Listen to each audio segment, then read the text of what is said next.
And there we go. 4 o'clock Sunday Stories, a little bit late. It's been a beautiful day here in Limey, Leamington Spa. I've been enjoying it. We're told there may not be many left, and in fact, some people are predicting rain. So here we go. My take on the week. And if you are in the post, then I'd love to hear from you.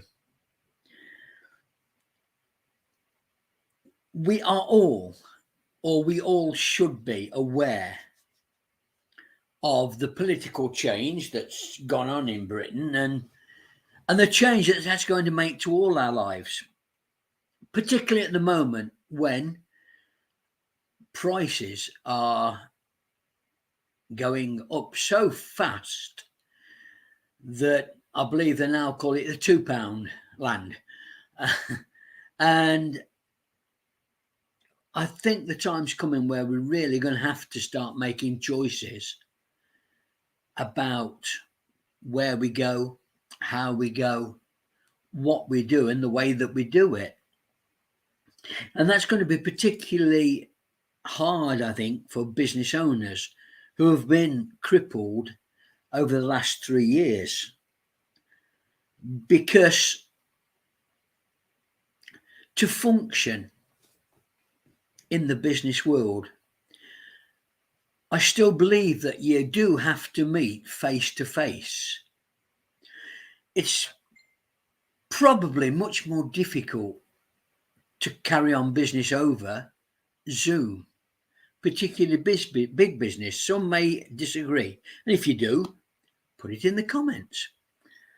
But we are going to have to go out there and to meet people face to face after 3 years of this virtual stuff. So it's been I'm particularly grateful for my post at Tudor World, where now on 3-4 occasions a week I am meeting the public. Okay, I'm scaring them to death, hopefully, but it is still that face-to-face contact, and it makes such a difference to my job as a storyteller to have people in front of me, to be able to work off their facial movements, their actions,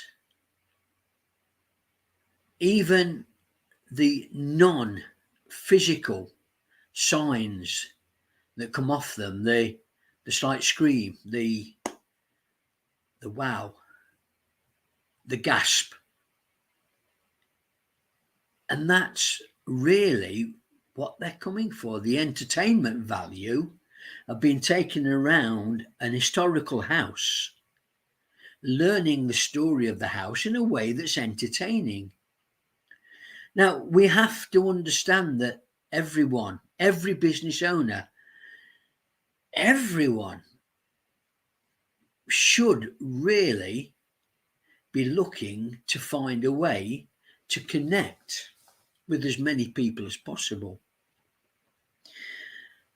And as I say, through the work I'm doing, I've certainly been able to do that. But it doesn't take away from the fact that I do see more people now who are under pressure. I have a small business, as some of you know, as a shiatsu therapist, which I have started again. And people are talking to me again about therapy. In fact, as I'm talking to you now, I live in a set of apartments. As I'm talking to you now, there is a man outside my door calling for his mother. She died 10 years ago. It didn't start, I assume, through the pandemic, but he is calling out for someone to be with him. And how many of us are doing that quietly.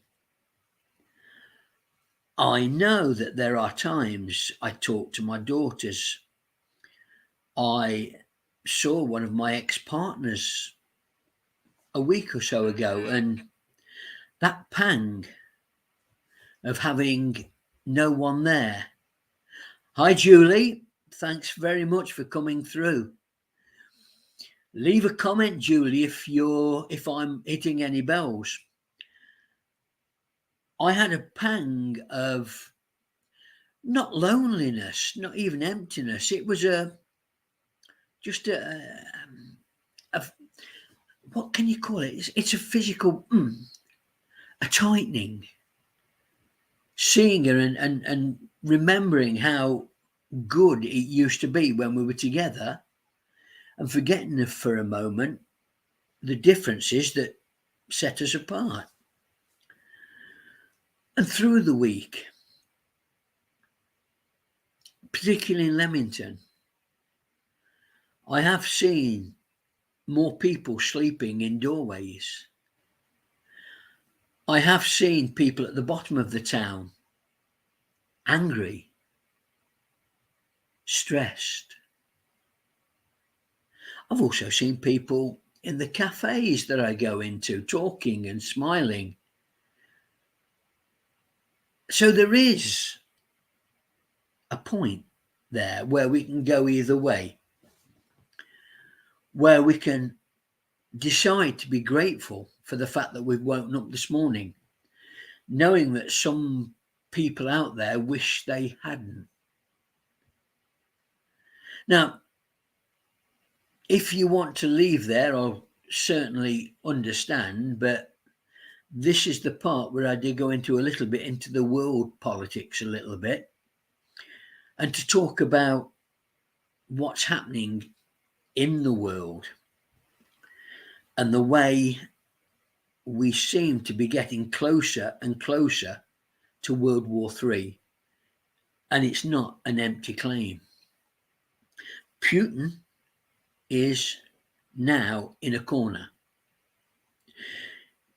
He had the pipeline into Germany, which he could turn on and turn off to persuade Europe to back him or to go the other way. As it is, someone, and there is speculation that it was either Europeans or Americans with European help, blew up the pipeline, destroyed it probably completely, thus taking away one of the major cards in Putin's deck. What is he supposed to do?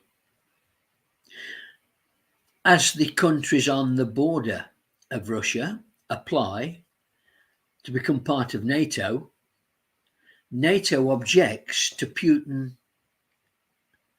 going into parts of Ukraine, which do have large Russian populations, and annexing them. So you can see the two sides getting closer and closer together. And some people with some research have shown that conflict will actually benefit people.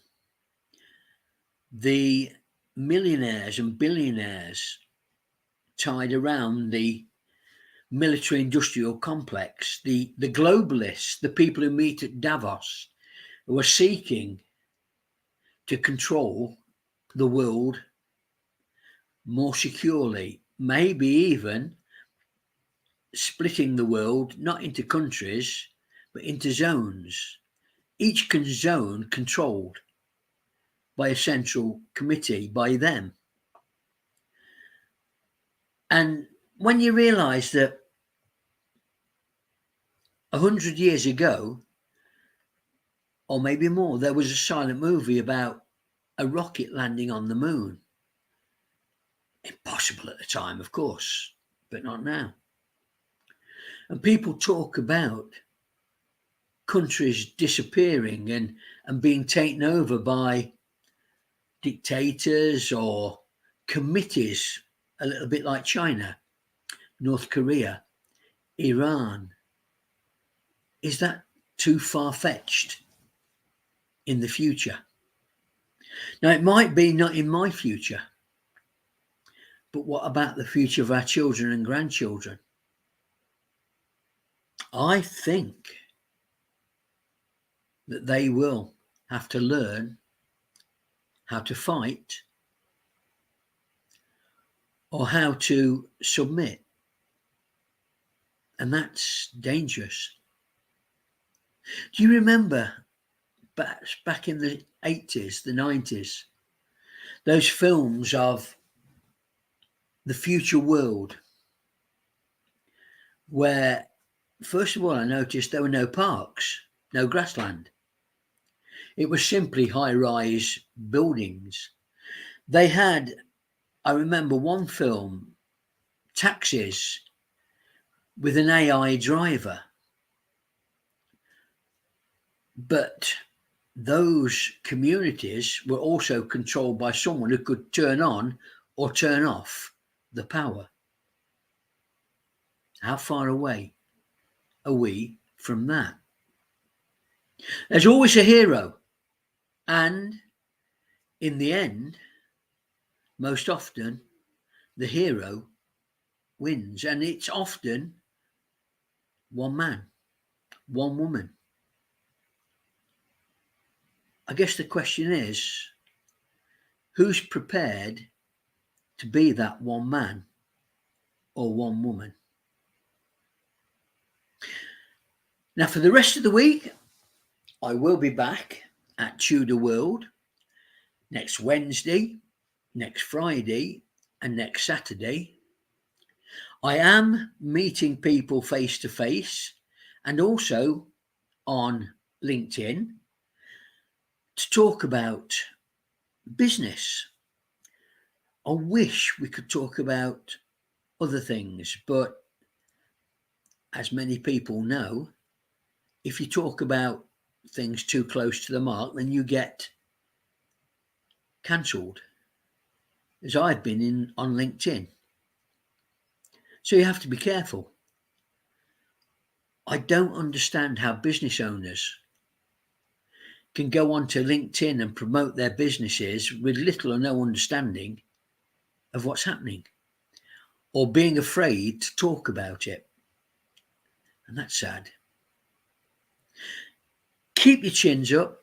I will with mine. I'll be smiling again in 10 minutes as I hopefully find out that the Minnesota Vikings have taken a bigger lead over the New Orleans Saints. But yes, Julie, free speech, your topic. It's mine as well until I get cancelled. We should talk more. Have a great day. Have a great week. And Julie, if you'd like to have a one-to-one, a Zoom, or maybe even a StreamYard with me, just let me know. Take care. Bye then.